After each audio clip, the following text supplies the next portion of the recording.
Main idea and details. 2-column notes from the Axelson Academy. Reading informational texts, K2.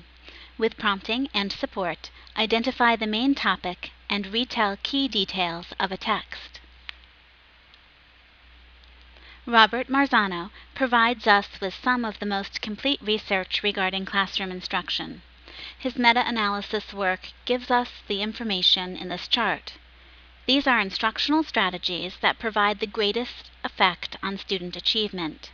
This is shown through the effect size.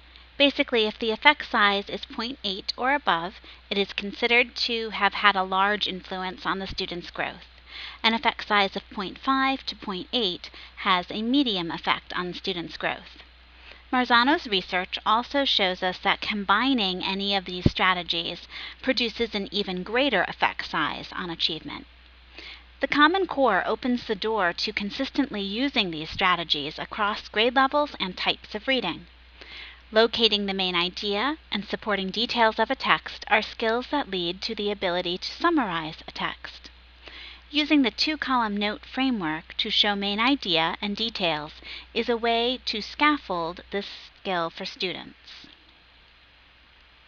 2-column notes are based on the traditional Cornell note-taking system that has been around since the 1950s. So how does this connect to kindergarten and the Common Core? The 2-column notes framework divides the paper into 2 columns, usually with a 1/3, 2/3 split. The left column is labeled main idea, and the right column details. You are certainly not going to have your kindergarten students sit and take notes. However, RIK2 has students determine the main idea and details with support, and this visual way of denoting main idea and details serves as an advanced organizer for holding this information. A 2-column note organizer such as this can be used as an anchor chart in your classroom. In a kindergarten classroom, we would have read a nonfiction text as a class or a small group. Here is a short decodable text about dogs. Depending on the reading ability of your students, decide how you would read the text.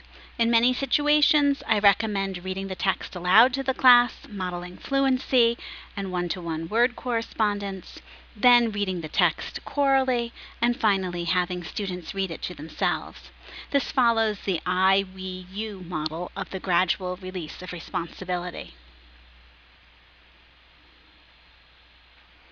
This is an example of the anchor chart that you could have in your classroom that you would then complete with the students following the reading.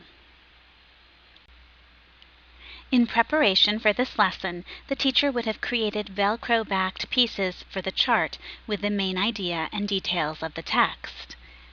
The teacher would guide students to identify what the reading is all about, the main idea, and then to find the details the author provides us about the main idea.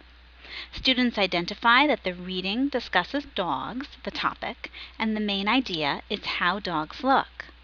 They then return to the text so they can list what the author tells us about how dogs look. The use of text evidence is huge in the Common Core. Through this activity, students are able to begin building an understanding that learners are expected to look back into the text to support what they are saying. You would not include other pieces of information offered by the students, like the colors that dogs could be, only what the author is telling us. Students would Velcro the details onto the chart. This has been Main Idea and Details, 2-column notes from the Axelson Academy.